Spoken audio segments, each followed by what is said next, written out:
Bisnis yang cocok buat pemula itu bukan yang lagi viral. Semua orang pengen cepat berhasil. Dan karena pengen cepat berhasil, banyak orang jatuh ke lubang yang sama. Ikut bisnis yang lagi viral.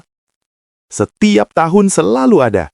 Dulu kopi liter, lalu dessert box, lalu croffle, lalu thrift, lalu live selling, lalu affiliate, dan tahun depan akan ada lagi.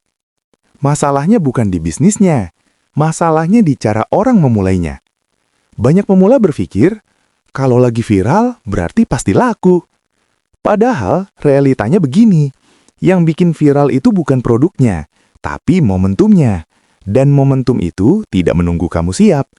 Saat kamu dengan sebuah bisnis lagi rame, biasanya kamu sudah datang paling akhir. Viral itu ramai, tapi ramai bukan berarti aman. Bisnis viral memang kelihatan menjanjikan, konten berseliweran, testimoni di mana-mana, orang pamer omzet, tapi jarang yang cerita. Modal habis buat stok, barang gak muter, harga banting-bantingan, capek, stres, dan akhirnya tutup. Karena di bisnis viral, yang paling bahaya itu persaingan, dan pemula biasanya masuk dengan 3 bekal yang lemah. Modal terbatas, pengalaman minim, sistem belum ada, lalu disuruh masuk ke arena perang harga. Itu bukan belajar bisnis, itu belajar bertahan hidup. Pemula butuh bisnis yang bisa diajari, bukan yang bisa pamer. Bisnis yang cocok buat pemula bukan yang kelihatan keren, banyak di FYP, dipamerin influencer. Tapi bisnis yang bisa salah tanpa langsung bangkrut. Bisa dipelajari pelan-pelan, bisa dikontrol resikonya. Pemula itu belum butuh bisnis besar, pemula butuh bisnis yang mendidik. Bisnis yang ngajarin cara ngobrol sama customer, cara hitung untung beneran, cara atur stok, cara menghadapi komplain, cara bertahan saat sepi. Dan ini jarang kamu dapat dari bisnis viral. Kenapa bisnis viral justru berbahaya untuk pemula? Karena bisnis viral biasanya punya ciri, margin makin tipis, kompetitor makin brutal, konsumen makin sensitif harga, emosi ikut naik turun. Pemula belum siap secara mental. Hari ini rame, senang. Besok sepi, panik. Lihat kompetitor diskon, ikut banting harga. Ujungnya apa? Rugi tapi gengsi.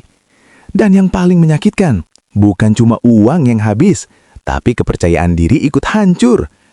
Padahal masalahnya bukan kamu nggak berbakat. Kamu cuma salah medan tempur. Bisnis pemula harus mulai dari diri sendiri, bukan dari tren.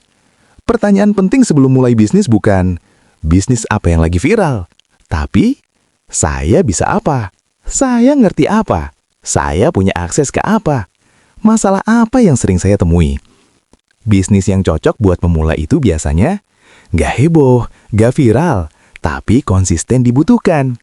Contohnya apa? Jasa, bukan produk. Kebutuhan rutin, pasar lokal, repeat order. Bisnis-bisnis sunyi ini jarang masuk FYP, tapi diam-diam ngasih makan pemiliknya.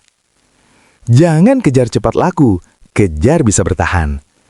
Pemula sering kejebak satu kalimat, yang penting laku dulu.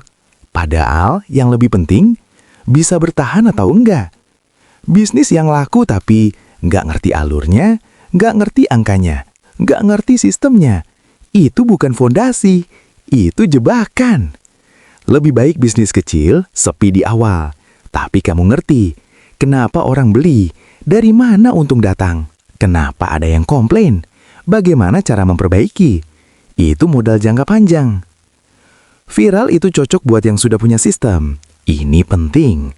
Bisnis viral bukan haram, tapi bisnis viral cocok buat yang sudah punya tim, yang punya modal cadangan, yang paham manajemen resiko, yang siap rugi untuk testing.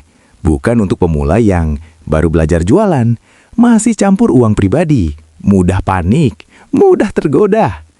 Kalau kamu pemula dan masuk ke bisnis viral, kamu bukan naik tangga, kamu loncat ke lantai 5 tanpa fondasi.